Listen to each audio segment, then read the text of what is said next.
Monsoon सत्र में कांग्रेस सांसद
सरकार पर दबाव उन सभी दलों से पारदर्शिता की उम्मीद रखता है।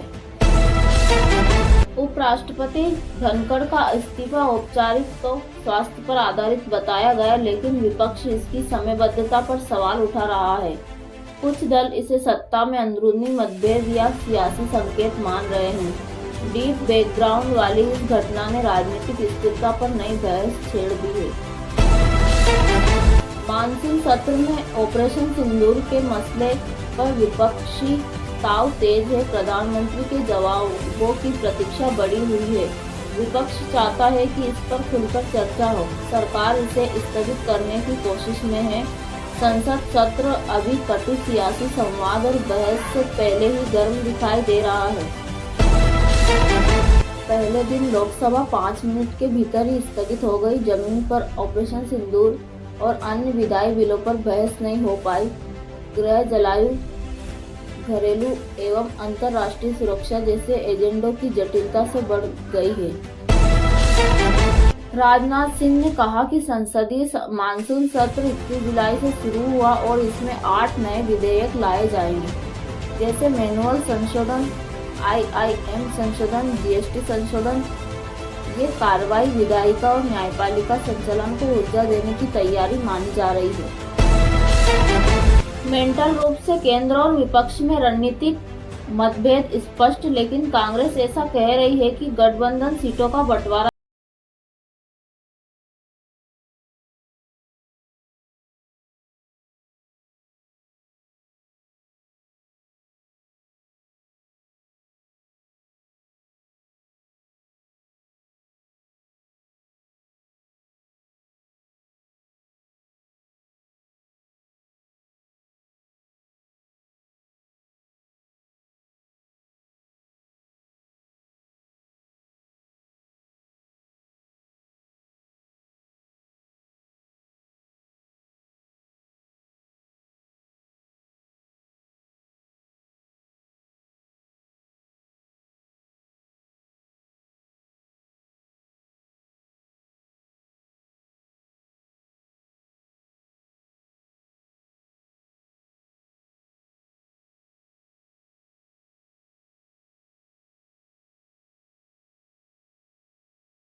पर आधारित दिख रही है। DU ने CBCS सिस्टम के तहत वैकल्पिक विषयों और ग्रेड बिंदुओं की विस्तारित पद्धति शुरू की। छात्र नेताओं का कहना है कि इससे अकादमिक रुचि बढ़ेगी और शिक्षा अधिक यथार्थवादी बनेगी। यह निर्णय 2025-26 सत्र से प्रभावी होगा। प्रधानमंत्री की यूके और मालदीव यात्रा की रूपरेखा जारी। ब्रिटेन के साथ FTA और मालदीव स्वतंत्रता दिवस समारोह में उनकी मौजूदगी एजेंडे का हिस्सा है। विदेश मंत्रालय ने कहा ये यात्रा द्विपक्षीय रिश्तों को मजबूत करने का अवसर है। ऑब्जर्वेशन देखें तो मानसून सतर्क लेकिन सकारात्मक बना हुआ है। हार्वर्ड रिपोर्ट के अनुसार मानसून बारिश आएगी लेकिन अनियमित होगी। दिल्ली एनसीआर में हल्की बारिश हुई, मूसलाधार की संभावना अगले 3 दिनों तक बनी हुई है। चेन्नई में डेंगू के केस 522 तक पहुंच गए, जो पिछले वर्ष की तुलना में अधिक है। महानगरीय निकाय ने 23 टन कचरा साफ किया और फॉगिंग अभियान तेज किया। भोपाल में डेंगू के साथ साथ चिकनगुनिया के मामलों में भी इजाफा दर्ज हुआ। ये सार्वजनिक स्वास्थ्य में छेद दर्शाता है। राज्य ने रोकथाम अभियान तेज किया और NVBDCT के आंकड़ों के अनुसार ये वृद्धि जनवरी-मार्च अवधि की तुलना में चिंताजनक है। राहुलियन फिल्म का ट्रेलर रिलीज हुआ। शाहरुख दीपिका की जोड़ी को दर्शकों से पॉजिटिव रिस्पांस मिला। सोशल मीडिया पर उत्साह और ट्रेंडिंग है। फिल्म को 2026 गणतंत्र नवंबर में रिलीज किया जाएगा। नीरज चोपड़ा ने छलांग लगाई। जेवलिन क्लासिक में 86.18 मीटर के साथ सोने का मेडल जीता। विश्व स्तर पर भारत की एथलेटिक क्षमताओं में ये नया अध्याय था। भारतीय सेना को 3 AH-64E अपाचे हेलीकॉप्टर मिल गए हैं, जिन्हें पाक सीमा पर तैनात किया जाएगा। ये स्टेप टैंक किलर क्षमताओं को बढ़ाएगा और सुरक्षा स्थिति मजबूत करेगा।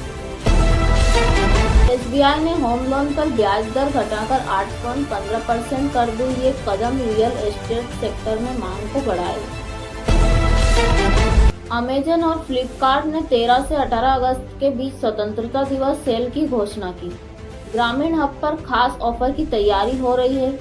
MSME और ग्रामीण निवेशकों के लिए ये अवसर हो सकता है।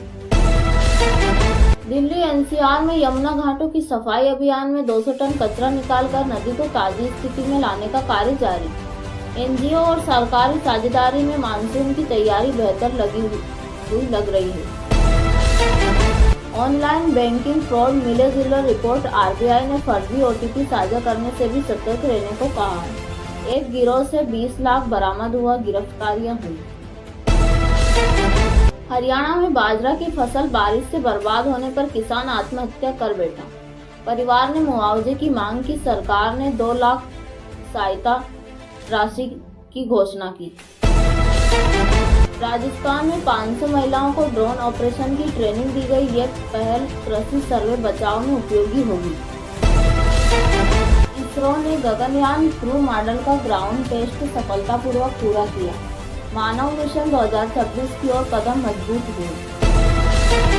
मुंबई मेट्रो लाइन 6 का ट्रायल सफल हुआ। गोरेगांव मुलुंड कनेक्शन अब फास्ट और कंफर्टेबल होगा। काशी विश्वनाथ मंदिर में रविवार को विशेष आरती और सावन पर्व की पूजा शांत भक्ति में माहौल के साथ संपन्न रही। जियो ने 299 रुपये में 5G प्लान लॉन्च किया। 1 TB डेटा और OTT एक्सेस के साथ युवा वर्ग में उत्साह बढ़ा।